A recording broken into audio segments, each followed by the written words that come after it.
My 5 favorite Australia-India test matches in Australia.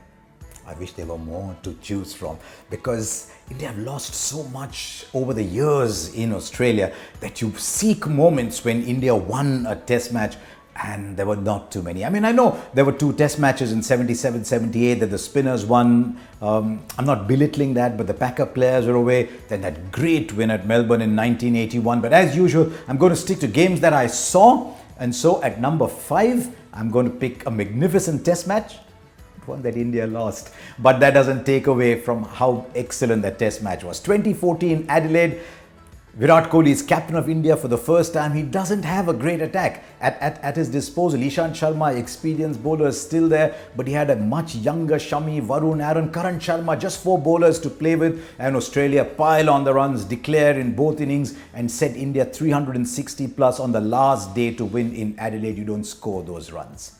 But we saw a magnificent innings from Virat Kohli. Murali Vijay scored those runs and India came that close to winning. And I'll tell you, I was there for that test match. There was nobody sitting as comfortably as I am sitting in this chair at the moment. Everybody on the edge of their seats. Australia coming hard at India. Nathan Lyon bowling on that 5th day test and the ball was spitting like it was coming off an Indian surface, but with lot more bounce. Batting very difficult. Look either side of Virat Kohli. Take out Virat Kohli, take out Murali Vijay. There was absolutely nothing to play with. And India were that close to winning. It was heartbreaking, but it was a great test match nonetheless. That was number 5 on my list. Then at number 4, I'm back in Adelaide. What a test match. The first test match of that 2018-19 series. Lots of aspirations. Can India do it this time? No Warner, no Smith. India batting first. Good batting surfaces in Adelaide. 45 for 4. And we thought, right, there we go again. Another Australian tour starts. Then Pujara starts to claw it back. Pujara rarely punches you in the nose and says, give it back to me. Pujara pinches you a little bit. He scratches you a little bit there. He'll nudge you a little bit there. And he got support. He got a little bit of support from Rohit Sharma, then from Ashwin, then Rishabh Pant, then Ashwin. Drags India to 250. Australia come to 235. Then again, India inched through, set Australia a decent target.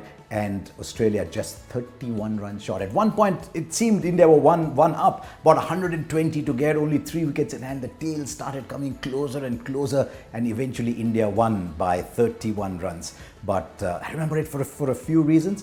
Pujara's century in the first innings, second innings when India needed the runs, Ajinkya Rahane putting on those runs, and Ravichandran Ashwin bowling those long spells, 30 odd overs, 3 for 50 in the first innings, bowled 50 overs in the second innings and picked up 3 for 90, literally closing one end. He was brilliant. And then around him, the 3 seamers first told us that India could do it in Australia. That was my match number 4. Match number 3, India win a series. Ordinarily, that should have been my number 1 test, but the other 2 I've picked have a great story around them as well. But in India go to Melbourne and Bumrah just slices through the innings. Pujara scores runs again. Virat Kohli gets an 80. There's runs around those as well. Mayank Agarwal comes in at the top of the order and scores runs too. And then Australia decimated for 150 by Jasprit Bumrah. Seam bowling of the very highest order and something for sore eyes, something I'd never seen in my life. In the other side, there's Stark, there's Cummins, there's Hazelwood, and Bumrah, Shami, Ishant, they're bowling beautifully. Almost out-bowling them, made to look that way because of the paucity of class in the Australian batting. The great thing about that test match, India bat 170 overs. By then, Australia's bowlers are tired, and then India knocked them over in 60 odd overs, 65, 66 overs, thereabouts. Tired legs have to come in and bowl again. That was Pujara's contribution in that series, keeping the Australian bowlers tired. So that was my test match number 3. Test match number 2 has to be Adelaide in 2003. For so many stories, you could write a book around that test match. Australia make 556. By the way, twice in Adelaide has a team made 500 plus in the first innings and lost a test match. That's how good the surface was. That's how quickly the runs were scored there. And India are 85 for 4. That was the zenith of Indian batsmanship. Remember that tour. Ganguly has got 100 in Brisbane. Before that, Sehwag gets a fabulous 100 in Melbourne. Tendulkar's mammoth 241. Laxman scoring runs everywhere. But that game was about 2 people just reliving the horrors from an Australian point of view of Kolkata 2001. 303 runs between Rahul, Dravid and VVS Laxman. By the way, India have 300-run partnerships in Test match cricket around that time, and all of those involved VVS Laxman. There was to be a 353-run partnership later in the series between Tendulkar and Laxman as well, and that brought India close. Then that Agarkar spell, then that 70 not out from Rahul Dravid at the end. Oh, it was wonderful to see. I remember I didn't want to leave the ground, and as I walked around the ground afterwards, I found some of the players didn't want to leave the ground. It was a lovely evening in Adelaide. It was an evening that was enriched by some great performances. That was number 2. So why was that number 2? Because the finest performance I've seen by India in Australia was in Perth in 2007-8. It followed the one test match in Australia that I would give anything to forget, to pretend it never happened. It was terrible, the Sydney Test match in 2007-8, tempers flying, people saying things to each other, captains saying that somebody is out, the umpire believing them rather than going on some other evidence that was available to them. I don't want to talk about Sydney 2007-8 at all, except to tell you that set the scene for Perth's 2007-8. Luckily, there was an 8 or 9 day gap and India went to Canberra in between. Rumours were flying around that India had ordered a plane to take them back from the tour. The tour had collapsed had it not happened. There was all kinds of things happening. Racism allegations being made. Feeling that Australia had been boorish from the Australian media itself.